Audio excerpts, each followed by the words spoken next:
뮤지컬에 오신 여러분 환영합니다. I'm Fine 들려드릴게요.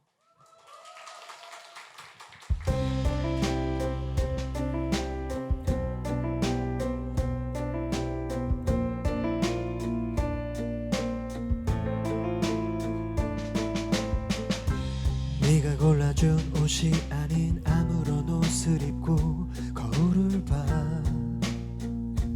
수척해진 내 모습이 제법 익숙해. 반갑습니다. 네. 악수라도. 네. 손이 크시군요. 네. 자, 김중혁 작가님 목소리를 위해서 제가 먹는 캔디를 드렸는데 부작용으로 좀 목소리가 좀 잠기셔서 예. 매력적인 목소리가 조금 지금도 매력 있으십니다. 네. 네. 안녕하십니까. 소설 쓰는 김중혁이라고 합니다. 반갑습니다. 혹시 책방에 대한 기억 같은 거 있으세요? 전 책방 그 성선재라는 저 초등학교 동창이 있는데 그 친구 어머니가 성선재라고 피부가 굉장히 검해서 저도 검해서 둘이 되게 친하게 지냈어요. 서로 놀리면서 야 너 뭐 거기서 왔지 이러면서. 작가분 중에 성석재라는 분이 계시거든요. 그래서 그분 얘기 하나 지금 들었는데 어이구. 성선재. 네. 우리 성선재 씨 얘기 길게 하고 있어요. 그 친구 부모님이 이제 책방을 해서 자주 놀러 갔었는데 저는 뭐 잡지를 많이 보고 그랬던 기억이 나요. 어릴 때 좀 되게 특이한 주제들 관련된 소설들 보러. 어떤 잡지 보셨어요? 그때 사실 마광수 교수님의 즐거운 사라 이런 거 훔쳐보고 예, 어릴 때 남자들은 약간 야한 소설에 대한 환상이 있어서 그런 거 보고 이렇게 되게 문학 소년이었습니다. 네. 앞뒤가 저 안 맞는 것 같긴 하지만. 네. 근데 작은 서점이 2개밖에 없었어요. 그러니까 그 곳에서 제가 원하는 책을 찾기가 쉽지가 않거든요. 그렇죠. 문학 청년이었기 때문에. 그래서 아주 작은 분야의 책들만 있었기 때문에 오히려 그 제한이 저한테는 더 좋았던 것 같아요. 지금의 뭐 큰 서점에서 엄청난 책들이 있으면 뭘 봐야 되지 이런 고민을 했겠지만 작은 분야의 책밖에 없었기 때문에 그 안에서 좋은 책들을 골라내고 그 안에 있는 책들을 다 보다 보니까 어쩌면 작은 동네 책방으로부터 제 소설의 운명이 시작된 것 같기도 해요. 어쩌면 지금의 동네 책방하고 약간 비슷한 부분이 있는데 약간 사랑방 같았어요. 그 신문도 팔았고요, 책방에서. 그리고 뭐 먹을 것도 팔았어요. 그 콧방 같은 거 있죠. 그런 것도 팔았었고 한쪽 기둥에 분식 같은 거 파는 서점도 있었거든요. 와, 그런 책방이 있었어요? 네, 예전에 있었습니다. 김밥 천국 맞네. 콧방 천국. 음식을. 네, 그래서 어릴 때 서점에 대한 기억은 책이 있는 공간이라기보다 약간 삶이 있는 그런 생활이 있는 꼭 가보고 싶은 그런 공간이었고요. 또 하나 기억이 있는데 제가 어릴 때 이제 헤르만 헤세를 되게 좋아해가지고 헤르만 헤세 책을 막 찾아 헤맸는데 구하기가 너무 힘들었어요. 그래서 어느 서점에 가가지고 헤르만 헤세의 책 중에 시타르타라는 책이 있습니다. 헤르만 헤세 시타르타. 네, 붓다에 대한 책인데 그래서 여기 시타르타가 있나요? 라고 했더니 주인분께서 있어요 하더니 가시더니 신달자 시인의 책을 주시더라고요.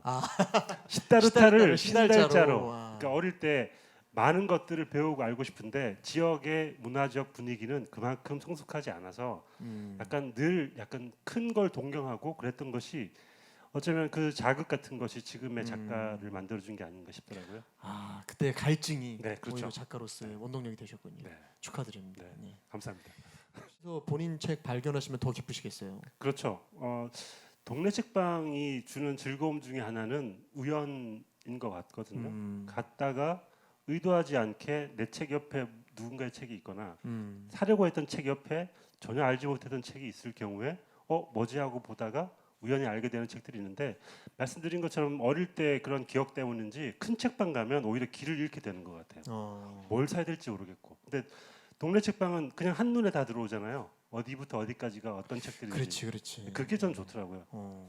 그리고 웬만한 거는 이제 검색할 필요 없이 사장님이 다 알고 계시니까. 그렇죠. 그거 여기 있고 대체할 책도 막 이렇게 권유해 주시더라고요. 그렇죠.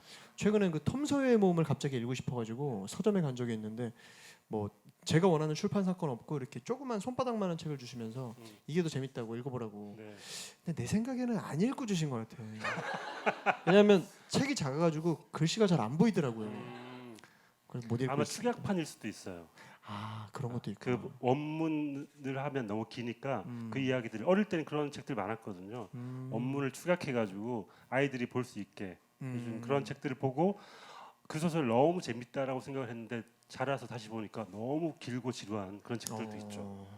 오늘 저도 여기 와서 책 한 권 샀는데 사장님한테 여기서만 살 수 있는 책을 한 권 추천해 달라고 해서 이 지역 문인들의 책을 샀는데 그런 재미도 있는 것 같아요.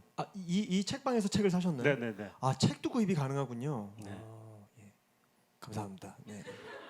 종이책이. 그래서 최근에 보신 책이 있다고요, 없다고요?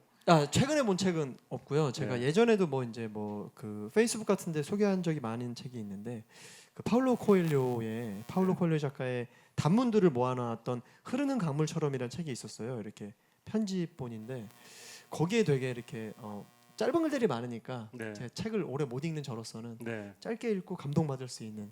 그 책 좋아하시는구나. 제가 준비해놨어요. 그러실 줄 알고. 정말요? 어이구. 감사합니다. 야. 제가 다 알죠. 아니 여기 제 사인이 있지? 감사합니다. 예 맞습니다. 네 파울로 코엘료 이 책 중에 제가 기억에 남는 부분인데 괜찮습니다. 그 이 책 중에 단문 중에 실수해라 즐겁게라는 부분이 있어요. 이제 거기 첫 문단이 뭐냐면 신은 위대한 예술가다. 그는 코끼리, 기린, 개미를 만들었다. 어떤 그 형식에도 얽매이지 않는다라고 피카소가 얘기했대요. 그래가지고 실수를 즐겁게 하라 이런 얘기가 있어가지고 네. 비슷한 얘기를 말았어요. 멋있는 말인데. 네. 신이 위대한 예술가이기도 하고 네. 삶을 예술가처럼 살아라. 그러니까 네가 만드는 건 그 누구를 모방하는 게 아니고 오직 너만의 것이니까 실수해도 그 실수는 실수가 아닐 수 있다. 그렇죠. 라는 얘기 같네요. 근데 또 그렇다고 주구장창 실수만 하면 안 되는데 네. 이걸 약간 오해하시는 분들이 있어가지고 또 그런 실수도 성공하면서 해야죠. 네. 소개를 해드릴게요. 제가 많은 분들에게 책 어떻게 보면 뭘 보면 좋을까라고 물어보시는데 책 추천하는 게 세상에서 제일 힘든 일인 것 같아요. 제가 작가니까 책을 추천해 달라고 하는데 제 책 빼고 추천해 달라고 하면 힘들어요.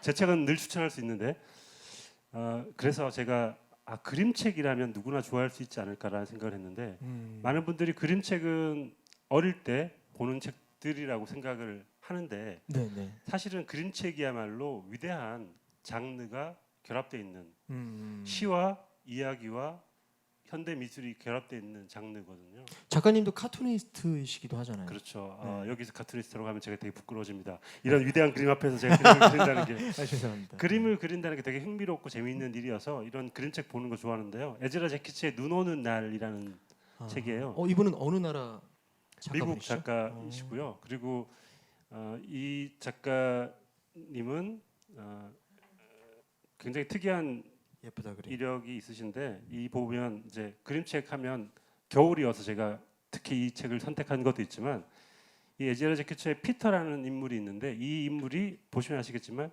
흑인입니다. 그러니까 이 흑인이 그림책 역사상 최초로 흑인 캐릭터를 등장시킨 책이에요. 오래된 이야기구나. 네, 그래서 어쩌면 이 작가가 눈 오는 날이라고 선택을 한 이유도 이 흑인 아이의 까만 색깔을 오히려 더 돋보이게 그러니까 이런 캐릭터도 우리가 그림책에서 다뤄야 해라는 이야기를 마치 하는 것 같아가지고 이 흰색과 이 피터라는 캐릭터의 배경이 그러니까 결합된 굉장히 흥미로운 책이어서 제가 이 눈 오는 날 꼭 한번 추천드리고 싶고요. 그리고 그림책들 보시면 아주 짧게 여러 번 볼 수 있고 그 안에 그림도 있고 이야기도 있고 굉장히 아름다운 문장들이 많기 때문에 아이들뿐 아니라 어른들도 볼 수 있는 책이라서 꼭 한번 보시라고 얘기해드리고 싶어요. 김동완 씨한테 너무 궁금한 게 많은 게 정말 취미 부자 요즘에는 어떤 취미가 있으며 지금까지 가졌던 취미 중에 제일 나하고 잘 맞았다 이런 취미 있어요? 어떻게 하면 낙엽을 효과적으로 쓸어 담아서 잘 처리할 수 있는 청소 도구를 만들 수 있을까라는 만들 수 있을까? 약간 만들어 봐야 하나 이런 생각을 좀 하고 있어요. 아, 그 너무 오래된 형식의 그 청소 도구들밖에 없더라고요. 사실 되게 튼튼하고 좋은데 야, 곧 발명왕 김동완 이렇게. 아니 근데 윤호가 특허 되게 많이 내신 거 아세요? 아 그래요? 그 친구가 그런 아이디어 상품을 되게 많이 만들었대요. 그래서 저도 뭐 특허 출원이 목적은 아니지만은 네. 뭔가 이렇게 효율성 좋은 낙엽을 쓸어 담을 수 있는 낙엽 쓸어 담는 게 너무 비효율적이에요. 재미있는 일이 취미라고 보통 얘기를 많이 하잖아요. 그래서 저는 존재 자체가 직업이고요. 인생이 취미가 아닌가 그런 생각을 하고 있습니다. 살아 있는 게 일단 제 잡이고요. 제 직업이 살아 있어야 되는 그게 직업이라고 한다면 인생이 취미 같아서 인생을 어떻게 하면 재미있게 살 수 있을까라는 생각을 늘 하는 것 같아요. 말씀 이렇게 하시고 주말마다 탁구 8시간씩 치시는 거 아니세요? 탁구도 좋아하고 저도 소설가가 되면 좋은 점이 있는데 다양한 관심사를 보여도 남들이 이상하게 생각하지 않아요. 갑자기 게임을 20시간 해도 게임을 하는 이유가 있겠지. 창작을 위해서. 네. 갑자기 미친 듯이 달리기를 하면 제가 달리기가 소설에 나오나 보다 이렇게 생각을 하기 때문에 각종 취미를 제가 가지고 있긴 한데 저는 어릴 때 저희 뭐 독서, 영화 이런 게 취미란에 많이 많이 썼잖아요. 썼죠. 네. 근데 지금도 그런 것 같아요. 지금도 독서하고 영화가 제 취미고요. 취미이자 직업이자 앞으로 꿈이자 뭐 그런 거여서 그러니까 다른 사람의 삶을 알고 싶은데 다른 사람의 생각도 알고 싶은데 그걸 할 수 있는 합법적인 방법이 전 예술을 접하는 것 같거든요. 예술 속에 들어가 보면 뭐 음악이든 영화든 드라마든 그 안에 사람들 생각을 들여다보고 그 사람들이 왜 그렇게 생각하는지를 또 생각해보고 그러는 게 직업이다 보니까 그게 보는 게 재미있어서 취미이기도 하고 직업이기도 하고 그렇게 맞습니다. 되는 것 같아요. 예. 그런 여러 가지 이제 예술 활동이나 문화 활동들을 이렇게 참여하고 관람하시는데 많은 돈이 들어가지만 가장 저렴하고 빨리 접할 수 있는 게 책이 아닐까 싶습니다. 네. 저희 오늘 짚은 주제가 인생의 재미인데 인생의 재미는 역시 취미가 아닌가. 네. 불이 켜진 창문 너머 흔들리는 너 잠들지 못하는 수많은 밤들 그 이유를 다 알고 싶지만 그게 참 어려워 잘 잤나